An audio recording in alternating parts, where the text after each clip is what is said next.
today is about negative interest rates. And negative interest rates are being tried by central banks in Japan and European countries.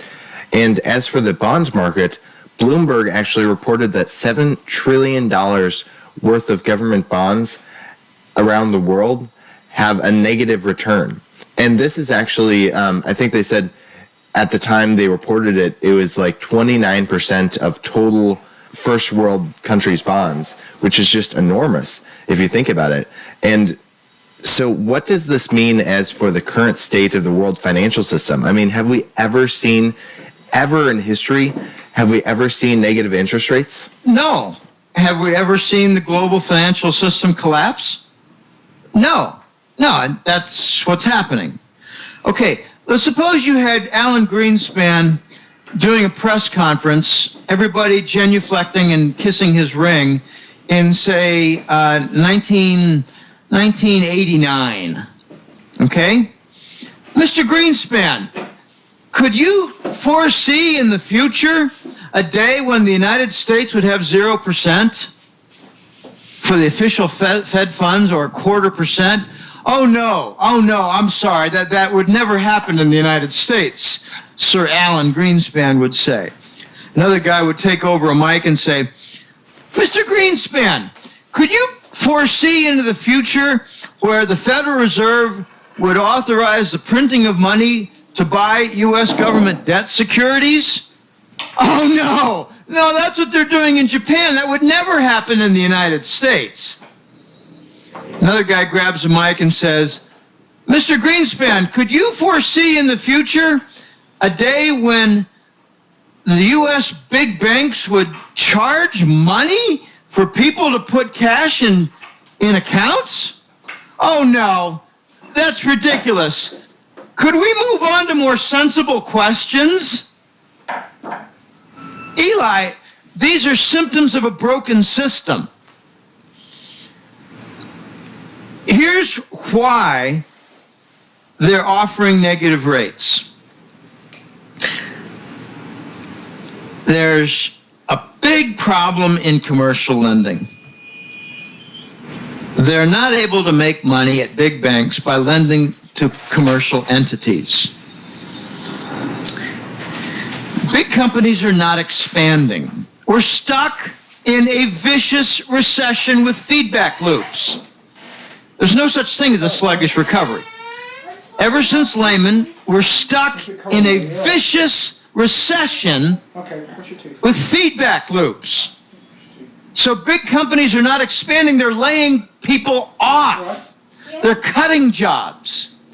So when a big bank calls up their buddies, they have a long-standing relationship, they call up 5 different companies and say, do you need to borrow some money? Let's have a meeting and a lunch. We can have some martinis, and we'll line up some big loans.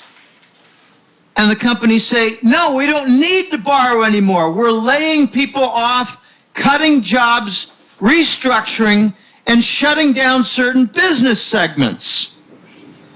So where do the big banks make money lending on their commercial sector and portfolio? Nowhere. So how do they make money at the bank except to charge money for people who come in with their cash? Oh, gosh. If you're a small business owner and you're cutting back and you say, well, I'm going to liquidate this entire store, its inventory, and some trucks. Sell off some computer systems, network stuff, and maybe a little dish on the roof. And with all this, we're going to get about $80,000, and we want to put it in the bank because we have no use for it as capital.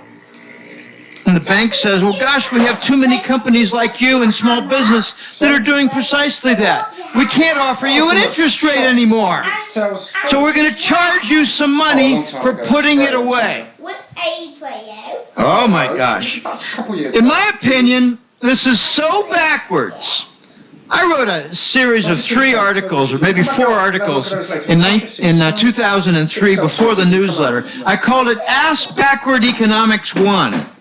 Ask ass backwards economics too. I pointed out things like a very low interest rate slows down the economy. Well, what does a negative interest rate do?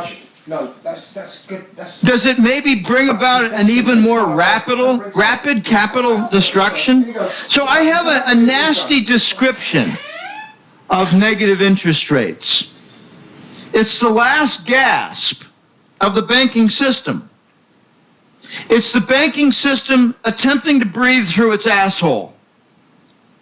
It's calling its rectum its new lungs for the capitalist system, and it's calling its excrement industrial output. In other words, the banks are shitting all over the economy. Right. How do you think that's going to work out? Do you think that's really going to fix the banking system? No, it's a last gasp. And there's another angle to this. If you're engaged as a big Wall Street bank in a carry trade, where you're borrowing short-term money and you're investing it in long-term bonds, that's one reason the 10-year bond is having a rally. These banks are borrowing cheap money and investing it in the 10-year bond. They're making money. So could it be that as the interest rate falls, as the bond yield falls on the 10-year treasury by, say, 0.25%, could it be that the banks say, well, we're going to continue to make that profit by charging 0.25% on the bank accounts? So is the negative rate going to be exactly what the 10-year bond yield has dropped? Don't know. Don't know. But it does sound interesting. Now, this is the last gasp. Eli, a year from now, you're not going to be looking at some of these banks in their same condition. You're going to be looking at them